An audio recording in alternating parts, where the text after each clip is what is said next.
Hello and welcome to the Crystal Palace podcast. I'm Alfonso Greenborough, and in today's podcast I'll be looking over the game against Manchester City by bringing you a match review, player rankings and my man of the match. As well as this, I'm also going to bring you interviews with Roy Hodgson, Wayne Hennessy, Gary Cahill and Joe Ward after the game. So let's begin.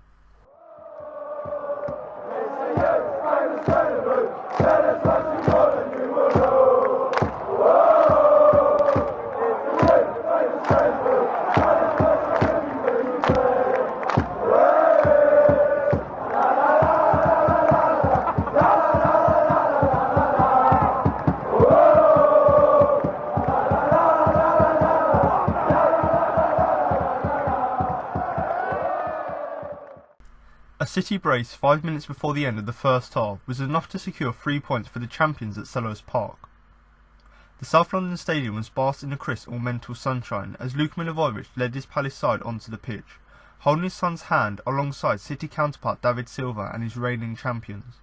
Together they conducted the pre-match commitments, today highlighting the Premier League's timely No Room for Racism campaign. The homestyle was in fine voice, unveiling a vast banner to herald Joe Ward's contribution to the club, having clocked up 200 league appearances for the Eagles last time out. Beneath the homage to the veteran fullback, an additional banner read, "One club, together in battle." The first 30 minutes were spent with the home side largely camped in their Homesdale half, as City, dressed in an almost luminous yellow and orange kit, relentlessly swarmed the Palace goalmouth with cross after cross from De Bruyne down the right flank, targeting Gabriel Jesus. Wayne Hennessy, debutising for the injured Vicente Gaeta, kept them at bay, pouring away several dangerous balls threatening his 6-yard box. Fresh from serving a one-match suspension, Palace captain Milivojevic went into the referee's book in the 12th minute for a late challenge on Jesus, as Palace's midfield struggled to contain City's roaming forwards. Chances for the home side were limited to 2 long-range free kicks, a Van Aanholt dink into the box and a Milivojevic strike, neither of which reached Ederson. But the damage was done in a flash. City stung twice in as many minutes, with 6 minutes left to play in the first half. Jesus' diving header went in off the post from a perfectly flighted Bernardo Silva cross. 93 seconds later, David Silva coolly volleyed the ball, connecting to a delightful Raheem Sterling chip into the box, Selhurst in shock. Tensions were raised early after the break, as Ward and Sterling were involved in an uncharacteristic exchange of words and shoves, with the latter receiving a yellow card. Then, Kiate's strike over Ederson's bar from distance, after a neat 1-2 with James McArthur, lifted the spirits inside the stands. Sterling soon rattled the woodwork from 16 yards, and came close again moments later. With a third of the game left, a penalty claim from De Bruyne against Zaha was waved away by the referee, and ratified by a VAR check. Hennessy made 2 fine saves from fizzing strikes from Jesus and Bernardo Silva. With the game at risk of slipping away, Palace began piling on the pressure with 15 minutes left, with Van Aanholt instrumental in several chances for the home side over a relentless 4-minute spell. First across from the left-back was nearly met by the advancing McArthur, but Ederson did well to punch clear. Then the Dutchman swung in a pinpoint corner, which was met by the powerful head of Benteke, who had been introduced seconds before. The Belgian's towering header was deflected onto the bar from Ederson in what felt like a crucial moment to potentially swing the game back into life. It was not to be, as City once again struck the woodwork, this time from the glancing head of De Bruyne. Zaha went close in the dying minutes, but Ederson was impassable. Despite Palace's significant improvement in the second half, City left London fully deserving of the 3 points.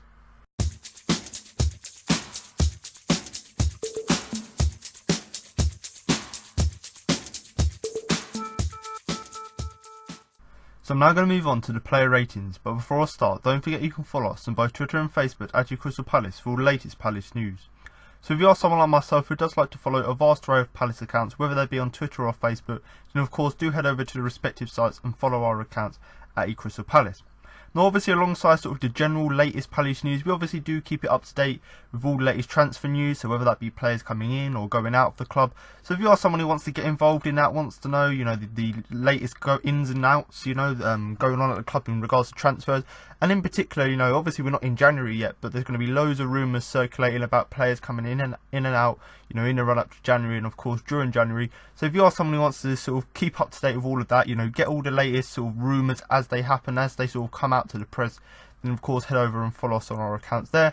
And obviously alongside that as well, we obviously post interviews as well, so if we find a really interesting one, whether that be with a player, with management, or even with agents as well, because certainly during the summer, going back to transfers, few sort of agent stories going around about players coming in and out of Palace. So if you are someone who wants to get, involved in all of that, of course, obviously follow us there. And obviously the final point really is, obviously there's a few of us that run the page, and obviously before and after games we obviously give our instant reaction as well. So, before the game, obviously giving our reaction to the lineup, obviously even before that, the press conference talking about, whether injuries will change the way we'll line up, and of course after the game as well, just giving that instant match reaction. So if you don't want a Palace account to follow where you can get all the latest news, transfer ongoings, obviously interviews as well as sort of just our opinions as well, just to sort of so we can have a discussion, basically, of course follow our accounts there. Now obviously a great place for you guys to share your opinion is of course in the YouTube comments. So if you are listening to the podcast on YouTube, do feel free to drop a comment below the video with your player ratings, where you rate the players' performances from 1 to 10, with of course 10 being the best. Now like I say every week, the only reason I want you guys to do that is just so that you guys can share your opinion, I can read through them, and obviously compare how you rated the players' performances to obviously how I rated them. And there's going to be a bit of discussion around that. Some of you may think other players were better than others, and of course that's the whole point of commenting. So if you are someone who wants to get involved or just wants to let me know what your thoughts were of the game and players' performances in particular, of course just feel free to comment below with your player ratings. And even if you don't want to do that, comment below with your general views of the game, what you thought about the game against City. From my perspective, I'm thinking I would have taken a 2-0 loss before the game, so the fact that we got the 2-0 loss, and in particular in the second half we played too bad, I think we can take it and go, actually at the end of the day, 2-0 loss against one of the best teams in the league, you can't really argue with that. But of course on a City perspective, they would think it was a pretty tough match in terms of trying to break us down, but then they just scored 2 quick-fire goals, and that shows the qualities they got, and obviously that killed the game dead. So of course 2 different perspectives of the game. So of course alongside your player ratings, sharing them so I can read through them, obviously feel free to share your general views about the game, and of course games coming up as well. And that's obviously so that I can read through them, so we can have a discussion, so we can sort of have a more broader base, I suppose, of our opinion by reading what others have to say. But also any other fans, whether they be City or Palace fans, who find themselves on the podcast, rather than just listening to me and me talk about the players, obviously they can also read the comment section as well, read through that, and just build a broader, let's say, broader opinion, and of course we can have discussions off the back of that. So if you do want to follow any of the social media pages that I've mentioned or join our Facebook group, then do check all the links that will be in the description below. So I'm now going to move on to the first player in our starting 11, and that is the goalkeeper Wayne Hennessy, who I'm going to give a 7. Now obviously Wayne Hennessy is one of these performances where, as usual, there's lots of discussion as to whether he had a good game or a bad game, and I've given him a 7 here because I think in the absence of Gaita, who obviously we know has been fantastic this season, I actually think he stepped up to the plate, done what was really expected of him, and really, I know people have blamed him for the 2 goals we conceded, but I don't really see that in his performance, and that's why I've given him a 7 overall.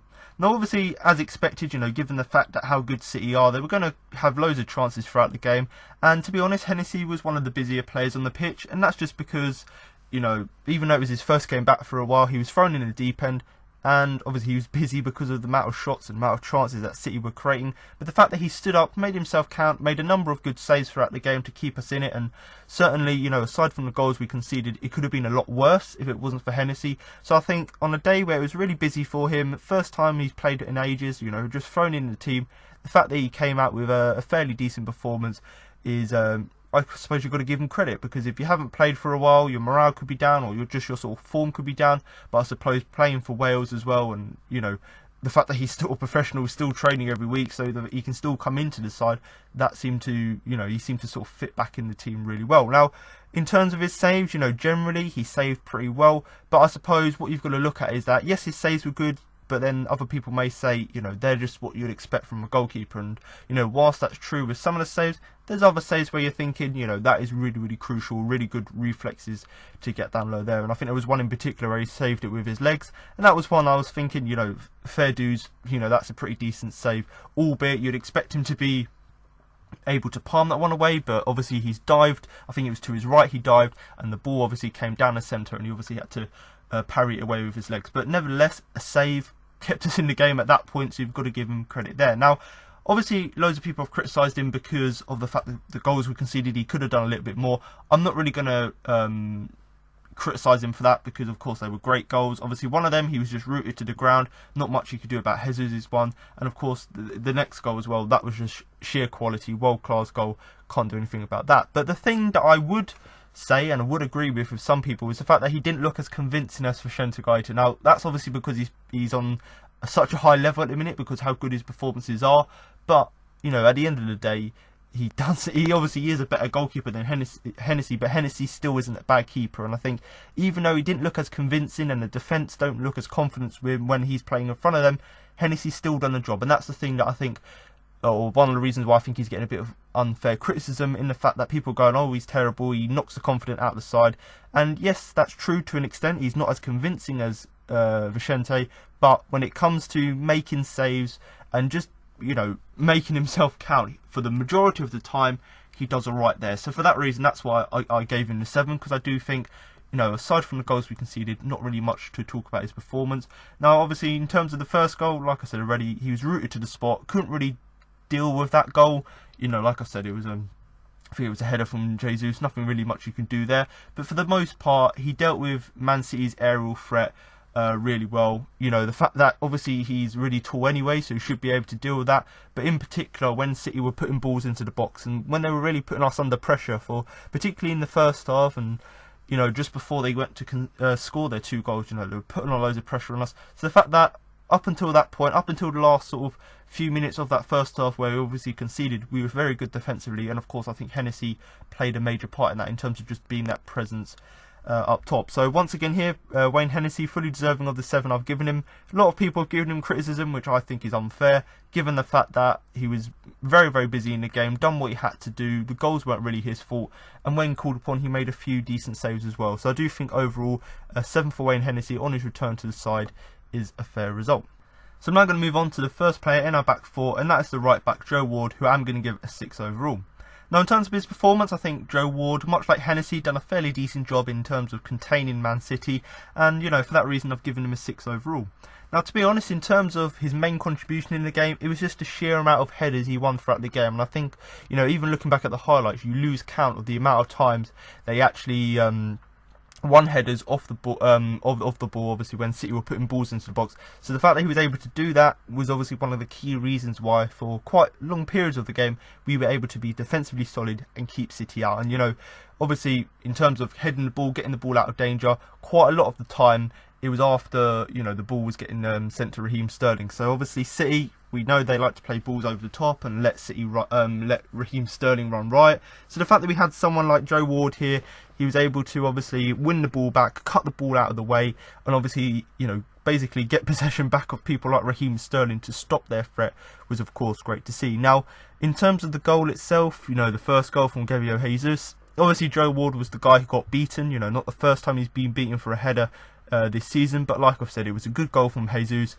diving header, and realistically City did deserve to have the lead. You know, if we went in at half time 0-0, you probably would have got, oh, you know, we were quite lucky not to concede. So I weren't annoyed in the fact that we conceded. It's just the fact that sometimes it's a little bit disappointing that, you know, your defenders, they don't win that header. They don't put as much conviction into a header or into a clearance as you would have liked them to. And I suppose you could say for Joe Ward here, yes, Jesus may not be one of the tallest players, but he still won a header. And you know, Ward's got to be that guy to make sure that even when balls are into the box, or you know, when a player's already got past him, just make sure you do all you can to stop, you know, people getting on the end of the ball. And to be honest, that's all really to talk about Joe Ward, you know, and that's why I've given him a 6 overall, because yes, he was beaten for the goal, you know, the first goal that City scored, but then other than that, weren't really too much to talk about his performance really, other than the fact that I felt his real contribution in the game was of course the amount of headers he won, and that was purely down to him just making himself big, heading the ball away, making clearances, and you know,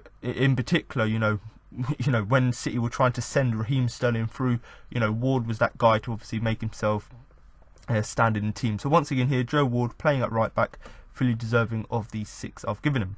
So I'm now going to move on to one of our first centre backs, and that is James Tompkins, who I'm going to give a 6 overall.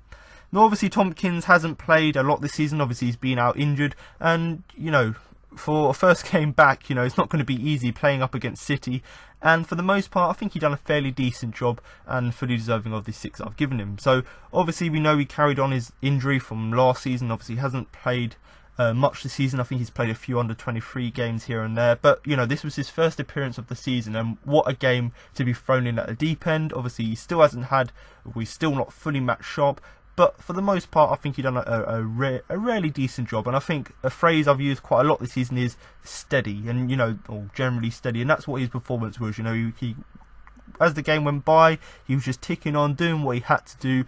Wasn't really fantastic, but was just doing the basics right, was keeping City at bay, and that's what I liked about his performance. And when you've got someone who isn't fully fit, who can just get by the game, just carry on doing what you have to do, be fairly consistent with it, and you know, just do your job for the team, that's what I really like to see. Now, I suppose what you've got to look at is the fact that yes, he was steady, yes, he had to do what he had to do, but he wasn't that presence at the back as, say, Gary Cahill was. And obviously, you know, that's not a criticism of him, it's just the fact that, yes, he was fairly average in his performance, but, you know, normally he's very commanding, being that rock at the back, and he wasn't quite that in this game, and that's just because he isn't quite match fit yet. Now, there was a foul in particular, quite a cynical foul on Jesus, which, you know, you could argue saying, actually, you know, you could have given him a 5 for that, because actually you shouldn't really be making them type of fouls. But then at the end of the day, you know, sometimes you've got to take one for the team, and we know Jesus is such a threat for City that sometimes you just got to take them clean out, and you know, you just take the free kick and stop them in their tracks, and that's exactly what he did. So whilst you could say that was a bit sloppy, a bit cynical of a foul, maybe give him a 5, but I think for the most part, given the fact that he's not fully fit, and he's still, given this was his first game of the season, still came in, had a steady performance without having that authority on the side, just was there just to do his job, was something I was fairly impressed with. And certainly with the injuries that we've got at the back, obviously people like Scott Dan, obviously Mumbley Saka's on his way back, Martin Kelly as well, so we've got players here who we thought, oh yeah, we've got loads of depth at centre back, and now all of a sudden we're down to the bare bones again. But I'm sure given the next few weeks or so, you know, people like Saka and Kelly and Dan will obviously come back to fitness, and certainly it gives us that dilemma once again. But I suppose based on this performance, a non-fully fit, so a semi-fit James Tonkins still done a job. So for the meantime, as he gets fitter, you know, whilst we wait for the other players to come back from injury, it's nice to know that we've got someone who can obviously step in and do a job there. So once again here, James Tonkins fully deserving of the 6 I've given him. So moving on now to the second centre-back, and that is Gary Cahill, who I am going to give a 7 overall.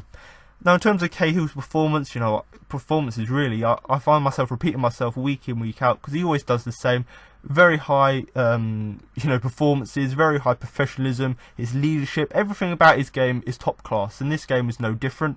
And obviously, when you consider the quality of the opposition, it's nice to have someone with the experience that Cahill has to obviously guide the rest of the team through the game. Because of course, yes, we know we beat City last season, but that was, you know, a fluke really, because it was a really good game from us, but you know, fantastic goal from Townsend and all other things put together, you know, you could say that was a fluke. Whereas this game here, yes, we did lose it, but just having that experience of someone like Cahill at the back just allowed us to deal with City a little bit better than, let's say, just parking the bus.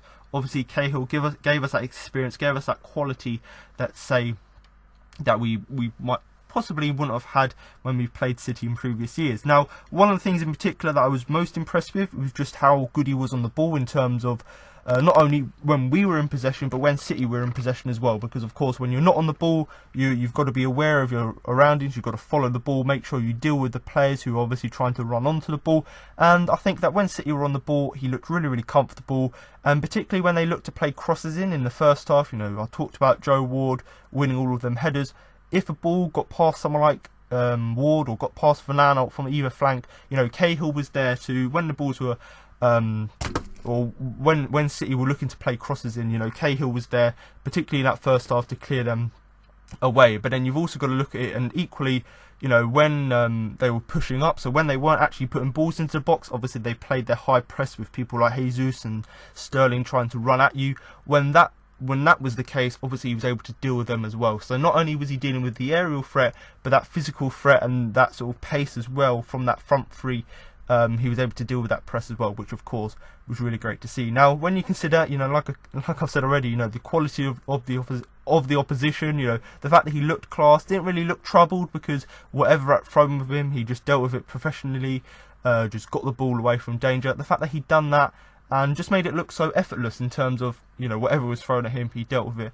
Was of course great to see. So once again, for that leadership, that quality on the ball, and yes, we didn't see much of him. Obviously, we didn't have much possession as a team, but we didn't see much of him on the ball trying to drive us forward. But then once again, that was just because our gameplay was to contain City and hit them on the break, which we've done well, which meant obviously Cahill's main job was just to defend, and he'd done a good job of that. So once again, fully deserving of that 7 I've given him, and certainly fully deserving of the Player of the Month award that he obviously got for last month. So I'm now going to move on to the final player in our back 4, and that is the left back Patrick Vanano, who I'm going to give a 6 overall. Now, of course, Vanano, once again, one of these players who's, you know, come up for a little bit of criticism recently, you know, in the fact that some people going, you know, he's not playing that well at left back, and then he pulls a really good performance out of the bag. And I think I've given him a 6 here because it was a fairly average performance, but much like Joe Ward on the other side, he done what he had to do defensively, and that's the main thing for me. You know, when you're playing against a team of the quality that City has, I'd much rather you just put in a good performance, even if we lose, as opposed to you play terribly, doesn't look like you're trying, and you get ripped to shreds. So that was nice to see from his perspective. Now, in terms of the player he was up against, obviously Bernardo Silva was primarily playing down his side, and I think Vanano done a fairly decent job, you know, defended well against him, and, you know, you've got to give him credit there, because we know Bernardo Silva isn't one of the easiest players to defend against, and, you know, particularly when City were looking to play down that right hand side, looking to get balls into the box for people like Jesus and Sterling as well. So the fact that City were throwing quite a lot of their attacks down that right hand side, particularly early on in the game as well, the fact that Vanano made himself count, dealt really well really with the threat that Silva posed, was of course great to see.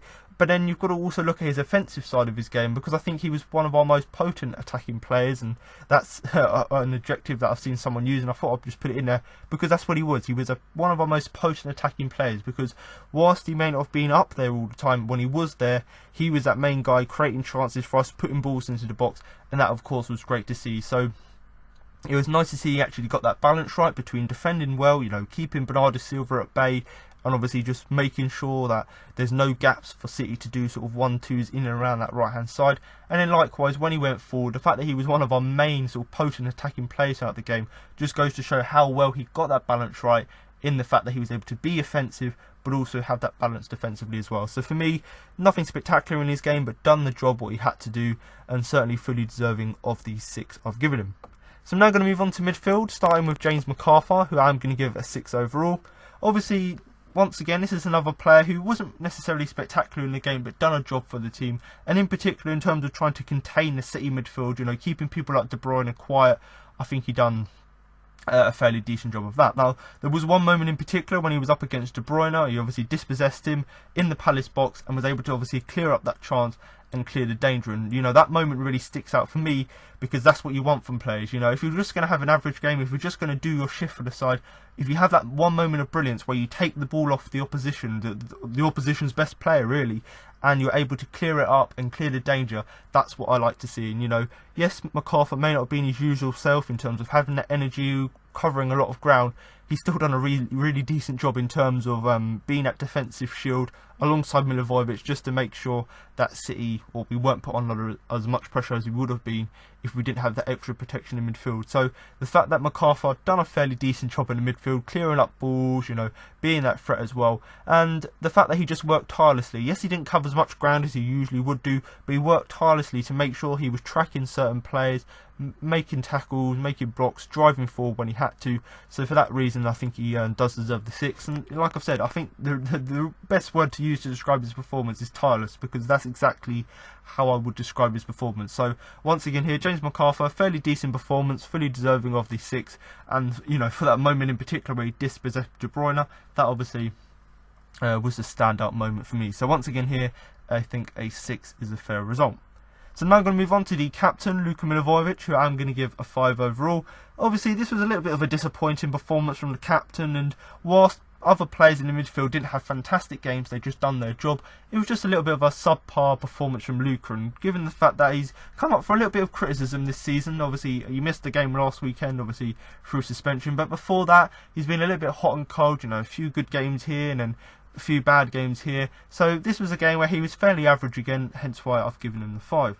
Now, there was one chance in particular which stood out for me. That was sort of the first chance that City had really early on in the game. And that's, of course, Lucas in possession, tried to go forward, misplaced a pass, and obviously he went straight to Bernardo Silva, and he obviously had City's first chance from that. So, obviously, losing possession is something, and due to his passing, has been something which people have been talking about quite a lot this season, and deservedly so, because of course a number of times this season, Lucas had a fantastic chance to go forward, drive forward, pass the ball out wide, and let someone, whoever's wide at that moment, to obviously run forward and create chances of that. But instead of doing that, quite a lot of times this season he's just been giving the ball away quite cheaply, or has tried to do that but misplaced the pass, or didn't get the right curve on it, so he got intercepted. So quite a lot of times this season we've seen that happening, and of course against a team like City you can't let that happen. So the fact that he misplaced the pass and he went straight to the feet of one of their most potent players in Silva, he was able to run through. Yes, he didn't score from that chance,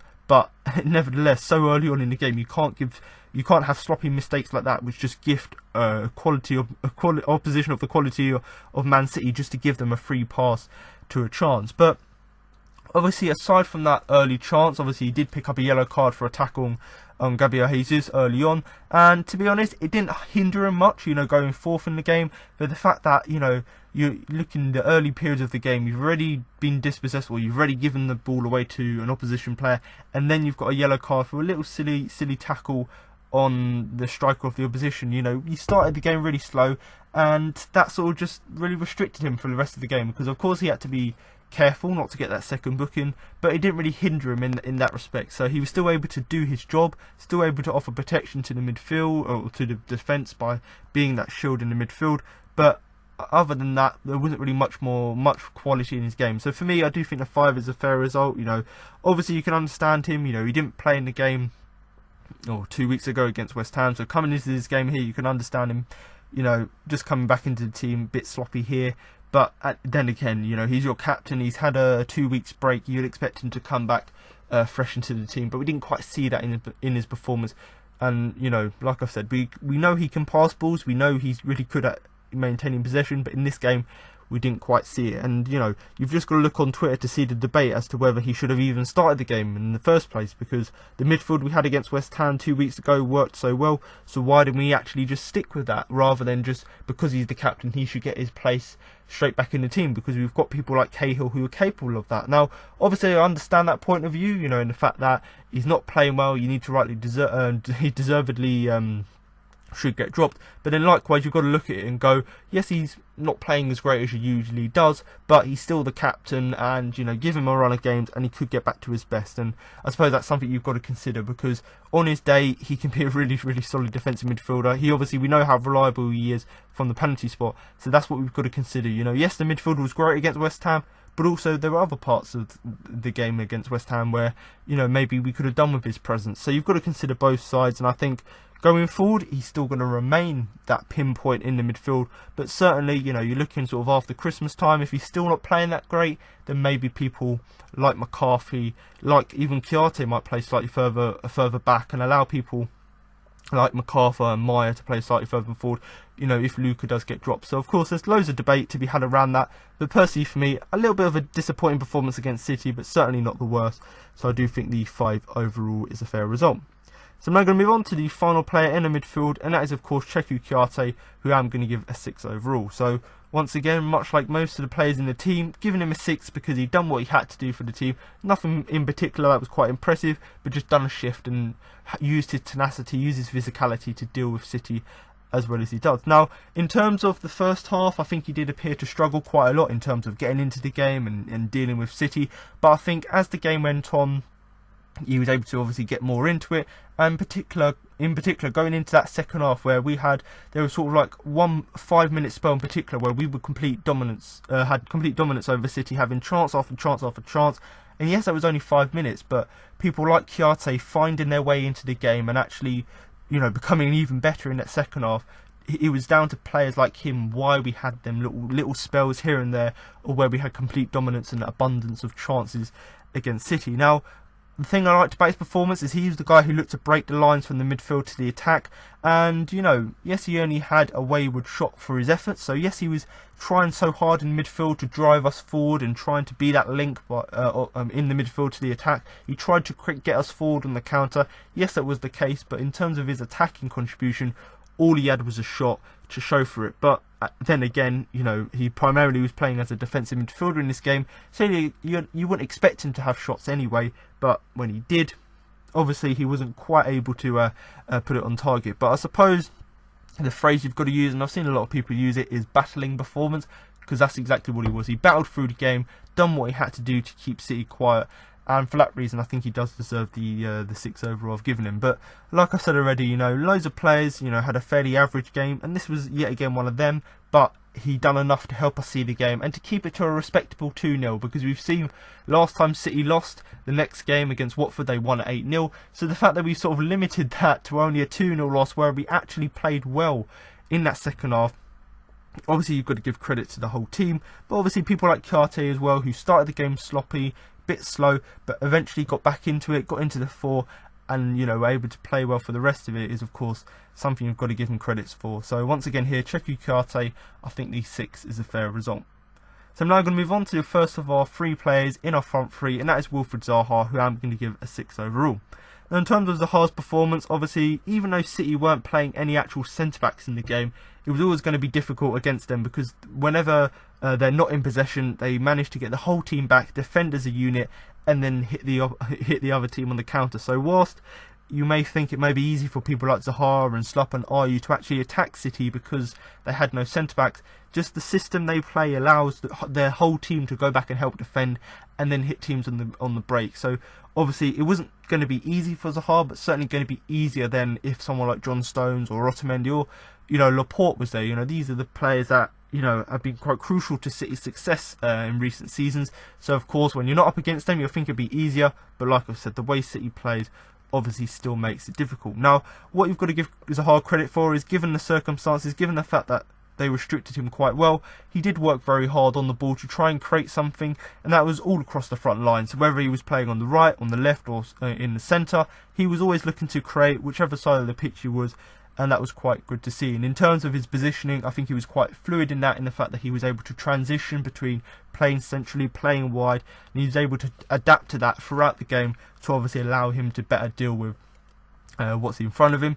And I suppose what you've got to look at is that, yes, he may not have had as many chances as he would have liked, but the fact that he worked hard allowed him to dispossess players on a few occasions, you know, putting them under pressure and then eventually winning the ball back off them and able to create chances from that. And, you know, there was one chance in particular where he was able, well, we countered, we got the ball forward, and literally he was ready to go right through on goal or run down the wing to get the ball in. And of course, Raheem Sterling came back and dispossessed him and started up a City counter-attack. And that just really highlights for me how well City defend as a team, in the fact that it was Raheem Sterling who came back and defended against Zaha. So obviously, like I said already, it was going to be difficult for him, but the fact that there were times where he was able to, when we were on the break, he was able to get the ball past the back 3 or the back 4 where City were playing, and the fact that he was, because he worked hard, he was able to dispossess people like Gundogan a few times, and particularly in a good position, that Gundogan chance was, dispossessed him in a good position, and obviously also earned a free kick about that. So that was obviously great to see. So lots of good work, lots of hard work throughout the game,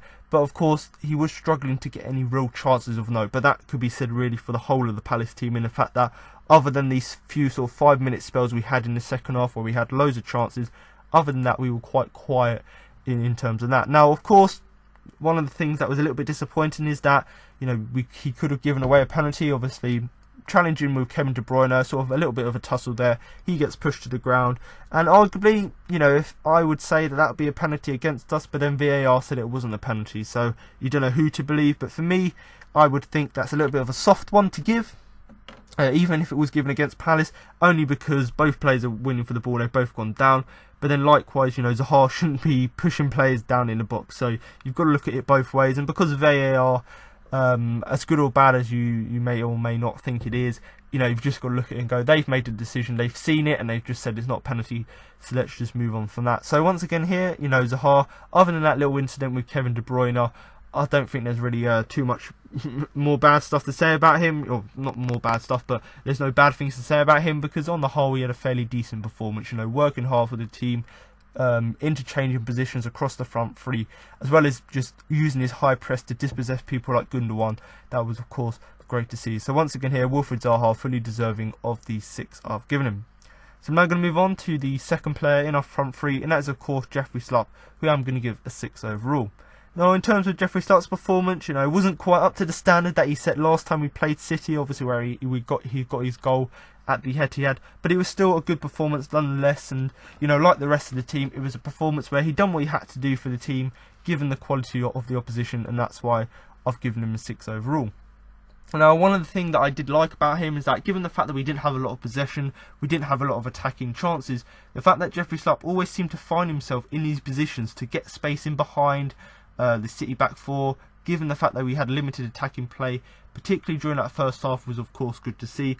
But then that was obviously good. He was getting into good positions, had loads of chances, but then because he didn't do anything with it, that's why it was a little bit disappointing. So it would have been nicer to see him, because we only had a few chances, when he actually had them, would have been nice to see him actually take them with a little bit more conviction, only because we could have got a lot more out of the game in terms of chances and in terms of sort of shots on goal. And I suppose the real sort of summary of his performance is the fact that, yes, he had a few good times here and there, and he always looked to work hard in terms of finding positions in behind, and that was good part of his game. But the bad part of his game is when he found these positions, he weren't able to do actually anything with it, and it was sort of summed up by the fact that he was obviously taken off for Andros Townsend early on in the second half. And that's not because he was necessarily playing bad, it's just the fact that he weren't playing great, weren't really having an impact on the game. And when you consider he was one of our main attacking outlets in the game, if he's not on his game, if he's not having an impact on the game, then you're not really going to have any chances. So I think, in the end, good decision to withdraw him early on in the game, just because he weren't making use of the good chances that were being provided for him. So once again here, Jeffrey Schlupp, I do think the 6 is a fair result. So I'm now going to move on to our final player in our starting 11, and that is Jordan Ayew, who I'm going to give a 5 overall. Now, in terms of his performance, yes, he showed his ability to obviously have that energy to, get involved in the midfield play and drive forward and put pressure on the back four or back three of the opposition. And, we saw that in the game here. But the reason I've given him a 5 is that he didn't really find a chance at the City goal. So whilst he was working hard, and he really did show his ability to obviously use that energy to help out the midfield and provide that link there, yes, he was working hard, but we didn't really see any chances of that. And the amount of times that people like Schlupp or Zaha created chances for him, the fact that he wasn't there, or the chances weren't quite good enough or didn't quite get to him because he weren't in the quite right position, little things like this were a little bit disappointing about his performance. But yet again, the quality of the opposition, the fact that City defenders as a team obviously was going to make it difficult for him anyway, but the fact that he couldn't rise above that, and I maybe try something a little bit different, or play slightly further forward and not get involved in the midfield, just to be that outlet up top. If he could have tried something different, then maybe we could have had more chances throughout the game. But like I said, a 5 isn't a terrible result, just would have been a little bit nicer to see more from his performance. So once again here, Jordan Ayew, fully deserving of the 5 I've given him. So of course now I'm just going to move briefly on to the subs, and of course Andros Townsend was one of them, coming on for Jeffrey Schlupp. Christian Benteke came on for Milivojevic, and of course Scott Dan came on for Tompkins towards the end of the game. Now, in terms of these 3 substitutions, they didn't really have any real telling impact on the game, because we didn't get back into the game, but certainly they had impact in terms of just giving us that little bit more impetus that we didn't have prior. And you've got to look at people like Schlupp and Milivojevic, who weren't playing well when they got replaced, and you brought on Benteke and Townsend. Obviously it changed our fortunes in the game, in the fact that we had a few more chances in the sort of last a few moments of the game. Now, in terms of Andros Townsend, came off for Jeffrey Schlupp, and I think that obviously his presence, just seeing Townsend back on the pitch, considering he scored last time, he scored a banger against City, or 2 games ago against City. So of course that seemed to really up the crowd, and the crowd were getting a bit more enthusiastic, a bit more louder. So of course that seemed to spur on the team, and it sort of reflected across the whole team. And actually, up against Benjamin Mendy, I think Townsend done some good work, in terms of trying to get the ball past him, trying to dribble past him, trying to sort of maybe cut inside him and put balls into the box. So obviously Townsend was doing all of the good things, and unlike Schlupp, who obviously came on for, Obviously, Slupp was getting into these good positions but not doing anything with it, whereas Townsend was just making good use of the space, constantly running at the fullback and doing good work from that. So of course that was great to see. So I think on reflection, I think a 6 or thereabouts is a fair reflection of that performance. Now in terms of Christian Benteke, going to give him a 5 just because he had a really good moment in the game where he was really unlucky, but then aside from that chance, didn't really have too much more in the game. Yes, his physical presence helped us. That's something that RU couldn't quite utilise in the game. But then again, I think the 5 is a fair result given the fact that he could have done a little bit better, even though he was limited anyway. Now, of course, he came on from Milivojevic, and as soon as he came on, literally the first kick of the game, the ball's been whipped into the box, and obviously Benteke's got on the end of the cross, headed it down, and he obviously forced a fantastic save from Edison, who of course tipped it onto the bar. So obviously we know Benteke hasn't scored in ages, only scored like 4 goals in the last sort of 2-3 seasons or so. So of course he's got a terrible record at the moment, but when you get a chance like that, there was nothing else he could have done, because he done all the right things, got into a good position, got the header down, and if it weren't for the fantastic reflexes of the world-class keeper in Edison, it probably would have gone in. So he done all the right things there. It just seems to be that luck isn't on his side, and for once, I've talked about his performances this season being bad because it was just him not playing well. He literally couldn't have done anything more there. He done all the right things, but was just quite unlucky with that. And I suppose, obviously, as soon as he entered the pitch, he obviously was involved in that chance. But actually, throughout the rest of the game he was playing, he won a couple more headers, but never really got the opportunity to do much else. So, much like RU before him, yes, he was involved, yes, he was winning things here and there, but he couldn't do the next thing with it. And that's the thing that was a little bit disappointing, and, one of the reasons I've given him a 5. Now, in terms of Scott Dan, obviously he came off for Tompkins. Obviously, like I said, Tompkins wasn't 100% fit, so rightly, obviously, Scott Dan came in, who, once again, is not a player who's also 100% fit because he's had his injury problems this season. But, Scott Dan just came on to obviously preserve James Tompkins and also just help us see the game out. So, really, he wasn't really on the pitch long enough to really make an impact. But then there was a chance that he almost gifted to the opposition there, almost let City in to make it 3-0, but then again, we're not really going to talk too much about that, so I'm not really going to give a raid to Scott Dan. Obviously he wasn't on the pitch long enough, but obviously once again you've got to consider Tompkins isn't 100% fit, so it's nice to see we had that option off the bench just to help us see the game out. Now in terms of just a brief summary of the game, obviously it could have been a lot worse. Given that first half performance, the amount of chances City had, we could have been 3 or 4-0 down at half time. But then again, because of our good defensive work and just doing the simple things right to keep City out, was one of the reasons why it was only 2-0 at half time. And it was them 2 sloppy goals in 90 seconds or whatever it was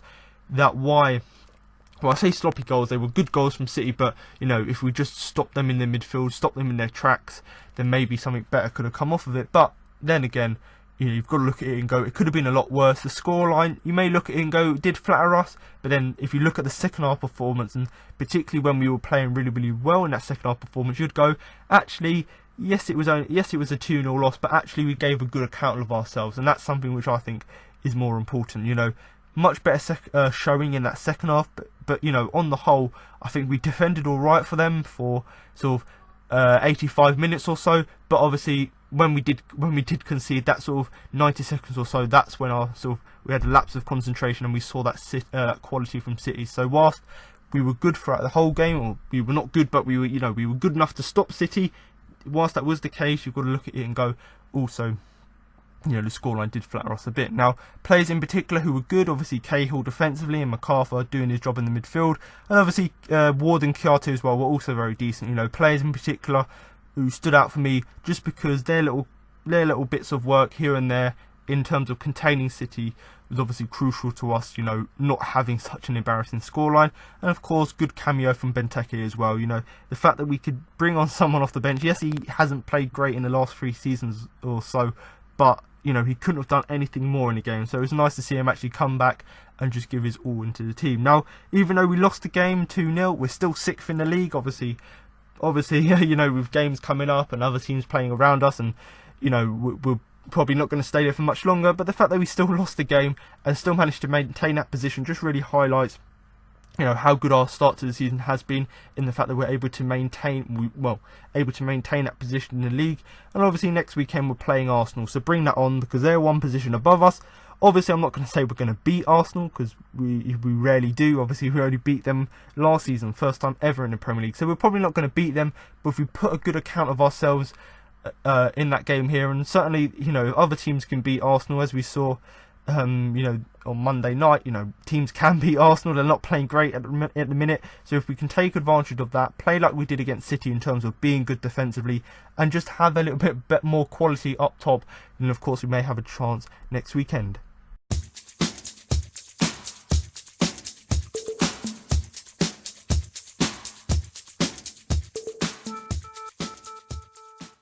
So I'm now going to move on to my Man of the Match award. But before I do that and give you my Man of the Match, what I thought the biggest influence in the game, I'm now going to give you the 4 nominations I put forward for the award. Then when you consider, for the most part across the whole team, we had a fairly decent performance, particularly in that second half. It's obviously a little bit difficult to obviously pick out a Man of the Match, even though we lost the game. It may be a bit surprising I say that, but obviously there were good performances across the whole field in terms of containing Man City for the majority of the game. So of course you've got to give the team as a whole, bar maybe 1 or 2 players who weren't necessarily as average as the others, were a little bit below par. But aside from that, I think on the whole the team had a really good performance. So for me, picking out 4 nominations, I think I've gone with a fair reflection over our performance as a whole. We were fairly solid defensively, and we were able to contain them in the midfield. So of course the 4 players I've picked do reflect that. So I've gone with Wayne Hennessy, Joe Ward, Gary Cahill and Cheku Kouyaté. So for me, Wayne Hennessy, I think it's a no-brainer. Obviously people will criticise him for the goals, but the fact that he made a number of very, very good saves throughout the game to keep us in it. And yes, he didn't look as convincing as Gaeta was, but the fact that when called upon, he was able to make saves, particularly the one with his legs as well, which was quite impressive. Alongside that, just because of that, being able to keep City at bay is something I was impressed with. So for the amount of saves he made is why I've put Hennessy forward. Obviously Joe Ward, obviously he dealt with Raheem Sterling relatively well, but just the sheer amount of headers he actually won when balls were getting put into the box, and when City were trying to feed in Raheem Sterling. So the fact that Joe Ward stood up, made himself count, was making all these interceptions and blocks, is what impressed me and why I've put him forward for the award. Obviously Gary Cahill, as he always does in terms of using his experience, he done exactly that by being very comfortable and by overriding or overcoming that City pressure, and particularly in that first half when they were looking to play crosses in, Cahill made himself big, done what he had to do in that first half in particular to obviously stop them. And obviously he's not the fastest player, but he used his experience to deal with that front three when they came running at him, when they were putting pressure on him. Obviously Cahill in particular was a player who was able to overcome that by once again using his experience. And I suppose another thing really is, obviously he's played for a top club in Chelsea, so by playing up against quality oppositions, he brought that experience into the game here, and also the quality. Once again, talking about the quality. So the fact that even though the opposition are class, he rarely looked troubled just by using that experience and knowledge he's got from playing top teams in the past, and that sort of attitude, that really approach to the game really reflected on the rest of the team. And in terms of Cheku Kouyaté, a really battling performance in midfield. May not be his best performance, but one nonetheless which I want to pick out. He always looked to break the lines between the midfield and the attack, so he wanted to be that guy driving forward, allowing that connection between the midfield and the attack.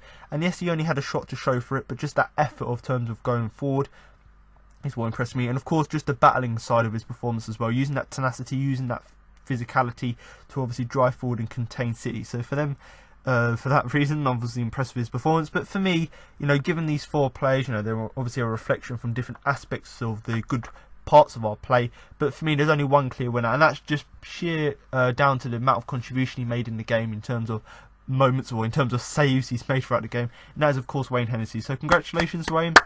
You don't get a trophy or certificate, but you do get my sincere congratulations on what was yet another solid performance from you. And the only reason I've given it to him as opposed to the other 3 players that I've mentioned is just because of how important these saves were, because we could have been 4-0 down, 5-0 down at half time, but the fact that Hennessy stayed strong, made these saves, albeit people want to criticise him for the goals, but aside from that, making these really crucial saves is why I've put him forward for this week's Man of the Match award. Obviously comment below whether you do agree or disagree with the Man of the Match award, and of course if you think I've missed someone, of course also feel free to comment that below. So now you've heard my match report, player rankings and my Man of the Match. That concludes this week's podcast. Now I've got interviews with Roy Hodgson, Wayne Hennessy, Gary Cahill and Joe Ward following the game. And how are the lads feeling in the dressing room after that one? bit disappointed. Saying we gave it a go second half. Like saying Edison's pulled off a couple of fantastic saves, and I think if they go in, it's a complete different game. But saying I can't believe the Benteke header one, fantastic save. I think if that goes in, yeah, we're on the up then, and it's a difficult game for them. And both their goals, not much chance for you at all, especially the second one was a great move from them, wasn't it? Yeah, a fantastic move, and that's Man City for you. Them little flicks, 1-2s, chip over the heads, and they're a fantastic team, and no doubt about that. But like saying, we have to sit back and try and defend. And first half, unfortunately, they got on twice. You take heart from the fact that, like what we saw with Spurs, sometimes teams can really punish you in a short amount of time, but you're still in it with 10 minutes to go. Yeah, but saying I'm definitely pleased with our second half performance. I thought we gave it a right go, and saying if he doesn't pull off them worldy saves, then it's a different game. But saying on to the next now, and we've got a good couple of days now where we can sit down and get working on the training ground. How was it for you coming into the side today? You made quite a few good saves. Yeah, thanks. Like saying, it's one of them where Vicente wasn't able to make it, a sore groin, so like saying you're always ready and eligible to step in. And lucky enough, I had the 2 qualifiers for Wales just beginning of the week, so that was nice to play them and then come into the game here. So yeah, it was really good. James Tompkins back in the side today. How great is it to have him back? Fantastic, a great guy, great lad, fantastic defender, and he's a defender's dream. He's so good on the ball and what he does in that role, and yeah, it's nice to see him back after quite a while out on injury. So yeah, really pleased for him.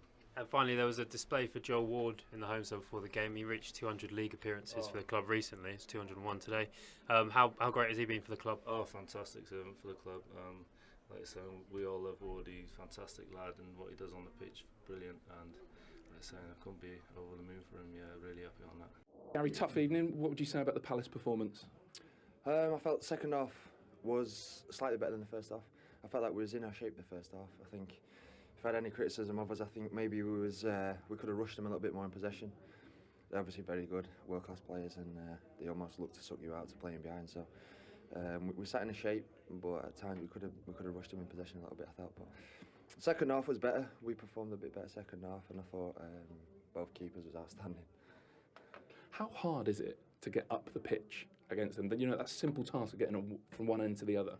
Yeah, for a defender, obviously you're waiting for them to either make a backwards pass so you can nick a few yards to squeeze up, or you're waiting for them to give possession away, which doesn't happen very often. So it's tough when they've got good possession and you try and squeeze up. The ball in behind's on all the time. So for us and other teams, that's why it's so difficult to get out and to push up the pitch. So when we do win the ball back, we're kind of deep, and we're just relying on some pace to break. So tough. We knew it was going to be tough. We knew it was going to be hard. Killed us with the goals. Obviously the first goal, but the second goal so soon after was a bit of a killer for us as well. And actually approaching half-time, say 38th, 39th minute, are you feeling in reasonable shape? You'd weathered the early storm and were starting to have a few moments yourselves. Yeah, I think, just for experience, I think the second half always opens up a little bit. People get tired, people kind of switch off a little bit, and both ends we would have opened up. So if we'd have gone in at half-time 0-0 or even 1-0 probably, it gives us something to go for in the second half. Like I said, the second goal was a killer for us. It was so quick straight after. Great bit of play, obviously, but disappointing on our part. Also, you had a couple of moments where it could have gone 2-1, a couple of great saves. Yeah. If it goes 2-1, how does it then change? Yeah, of course. I sense Man City felt that was a huge game. They knew that they had to win that, and they played like that. So, but like I said, both keepers was outstanding. They pulled off some great saves. The Christian's header, that was an outrageous save. I don't know how he's kept that out. I was right behind it. He had power, had direction, and he's tipped onto the crossbar. So, again, top players. Well, unfortunately, defeat today, but it was a much better second half performance, wasn't it? Yeah, I think so. I think in the first half they dominated a lot of the ball. Second half we got on the ball a little bit more and caused them a few issues, and caused the keeper to make some great saves as well. Did you feel like with their second goal, that's an example of why you have to sit back a lot against Man City, because they can catch you so quickly? It's a tough one because you can set up how you want and work on it as much as possible, but sometimes they're going to catch you on the break, and they've got the quality in their squad to hurt you and punish you when that happens. It's obviously disappointing to concede those 2 goals, or especially the second one, so close after the first. I think if you come in at half time and it's just 1, then you come out in the second half and it's game on.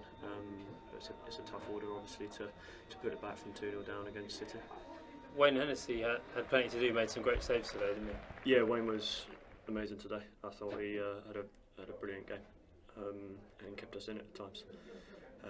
So it's all credit to him that he's stayed focused and come in and done such a good job.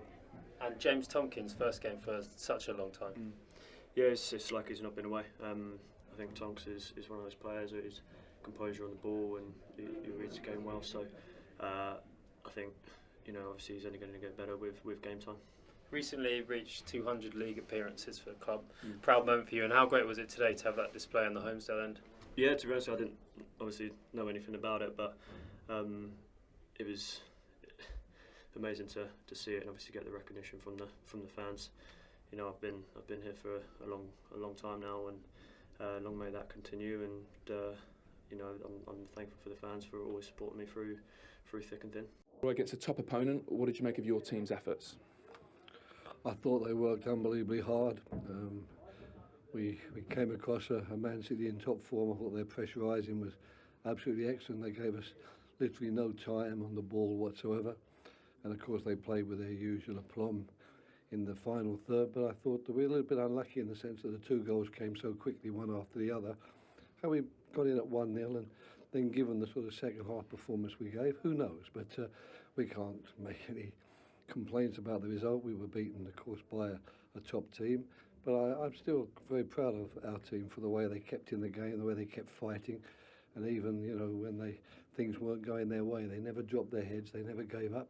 And in fact, we even asked a few questions at the end of the game and could have, come away with a goal on our sheet as well. Before their goals, that obviously, like you said, came in quick succession, had you started to feel actually in a half-decent place in the game? You'd weathered the early storm and had presented a few problems yourselves. Yeah, I think that we were defending well. I think the players were really working hard to sort of follow a game plan. They were working very hard to make certain we sealed off the spaces that Man City need and want to use, but it's hard to seal them off completely because of the quality of their players.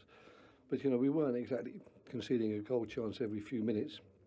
But, of course, 2-0 and, the sort of ability they've got to keep the ball, the composure they've got throughout the team, it was going to be very tough. We'd have needed a sort of an early goal to sort of shake them, and the longer the game went on, that didn't happen.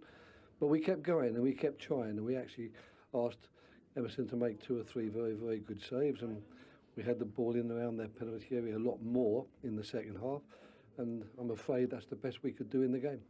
Had Christian Benteke's first touch gone in rather than being stopped outstandingly by Edison, how big a moment might that have been for the game, but also for him?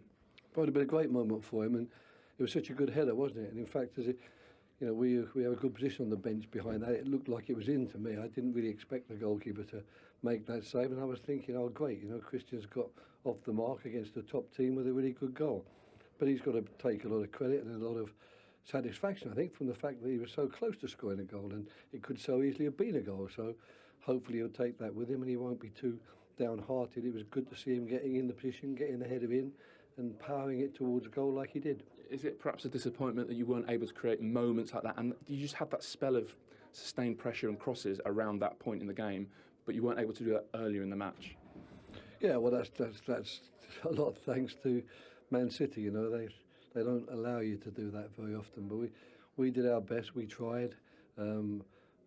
Towards the end, when we were really playing 4-4-2, we actually conceded a lot more goal chances in that period as well. We took the chance and we understood that if we opened ourselves up more by putting Christian Benteke up front and asking Jordan to play just behind him, and in actual fact he played quite far forward, with 2 wingers like Wilf and Andros, you're playing almost 4-2-4. And unsurprisingly for me, during that period of time when we played like that, we created a little bit more ourselves, but certainly they created a lot more in that 15-20 minute period than they'd done in the previous 70. Balance, very tricky to find against City. The more you attack them, the more chances you give them. Well, the second goal, wasn't it? We conceded the first. We got going from the kick-off. We had a good-looking attack, lost it on the edge of the box, and all of a sudden De Bruyne is bursting through 2 or 3 players, and you find yourself 2 goals to 0 down. But this is what quality teams do. They're not champions for nothing. They don't have that quality of player that Manchester City, the owners and Pep Guardiola have put together for nothing, and you know when you play them, you've got one hell of a task on your hands.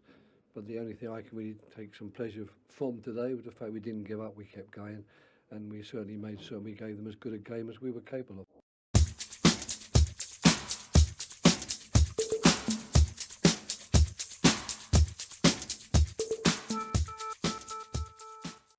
So there you have it. Now you've heard what Roy Hodgson, Wayne Hennessy, Gary Cahill and Joe Ward had to say after the game. That concludes this week's podcast for the game against Manchester City. But make sure to come back next week for my post-match review of the game against Arsenal. So thanks for listening, and remember to up the Palace.